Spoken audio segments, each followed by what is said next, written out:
দীর্ঘ ১৮ বছরের নির্বাসিত জীবনের অবসান ঘটিয়ে দেশে ফেরার প্রহর গুনছেন বিএনপির ভারপ্রাপ্ত চেয়ারম্যান তারেক রহমান। প্রস্তুত বাসভবন গুলশানে নেওয়া হয়েছে নতুন অফিস। এমন প্রত্যাশিত খবর ছড়িয়ে পড়ার পর থেকেই বিএনপিতে চলছে উৎসবের আমেজ। প্রিয় নেতার প্রত্যাবর্তন ঘিরে বিএনপির সার্বিক সাংগঠনিক প্রস্তুতি এখন তুঙ্গে। এদিকে তারেক রহমানের অভ্যর্থনায় সালাউদ্দিন আহমেদকে আহ্বায়ক ও রুহুল কবির রিজভীকে সদস্য সচিব করে কমিটি করেছে বিএনপি। আরফাত জেমিনের রিপোর্টে বিস্তারিত। প্রথম বাংলাদেশ আমার শেষ বাংলাদেশ, জীবন বাংলাদেশ আমার মরণ বাংলাদেশ। বাংলাদেশের রাজনীতির ইতিহাসে এই এক অনুপ্রেরণার দোলে। ফ্যাসিবাদের জুলুম নির্যাতনের বিরুদ্ধে এই এক প্রতিবাদী বেঁচে থাকার গল্প। মা আর মাতৃভূমির অনুভূত ভালোবাসায় এ এক দীর্ঘ অপেক্ষা।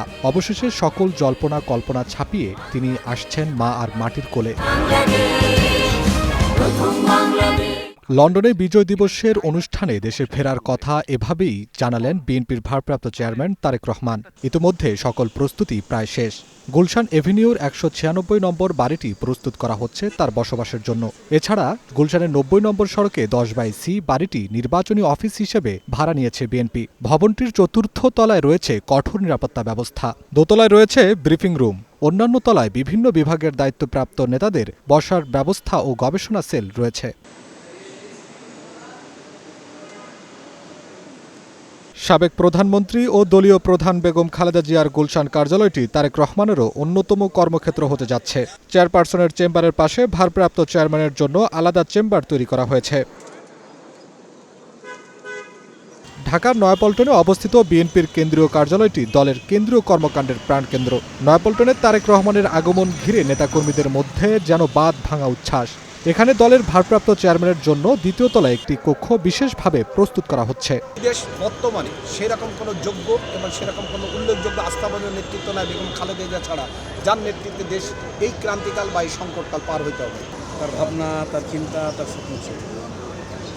আমরা আশা করব আগামী নির্বাচনকালীন যে সময়টা আছে সে সময়ে তার যে দিক নির্দেশনাগুলো আছে সেগুলো আমরা মেনে চলব। এদিকে তারেক রহমানের বহু প্রতীক্ষিত আগমন ঘিরে বিএনপি এবং এর অঙ্গ ও সহযোগী সংগঠনগুলো এখন মহাব্যস্ত। দলের দ্বিতীয় প্রধান নেতাকে বরণ করতে চলছে সর্বাত্মক প্রস্তুতি।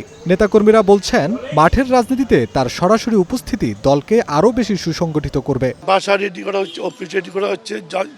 তার যে সম্মানটা আমরা না, সমগ্র জাতি তাকে দিবে। হ্যাঁ, আমাদের আয়োজন আছে। আমাদের প্রত্যেকটা এমপি মনোনীত যে প্রার্থীগুলো আছেন, এই প্রার্থীগুলো প্রত্যেক এলাকা থেকে গাড়ি বাস বিভিন্ন যুগে যুগে আমরা আসব। তারেক রহমান সাহেবের নিরাপত্তার বিষয়টি বিবেচনা করেই তার বাসার পাশাপাশি এই কার্যালয় থেকে আমাদের মূলত এই নির্বাচনী কার্যক্রমটি পরিচালিত হবে। ২৫ ডিসেম্বর তারেক রহমানের দেশে ফেরার সময় হযরত শাহজালাল আন্তর্জাতিক বিমানবন্দর থেকে একটি বিশাল জনসমাগমের মাধ্যমে তাকে বরণ করে নেওয়া হবে।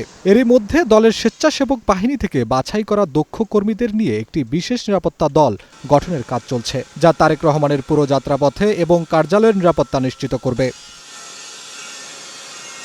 আফরাত জেমিন, গ্রিন টিভি, ঢাকা।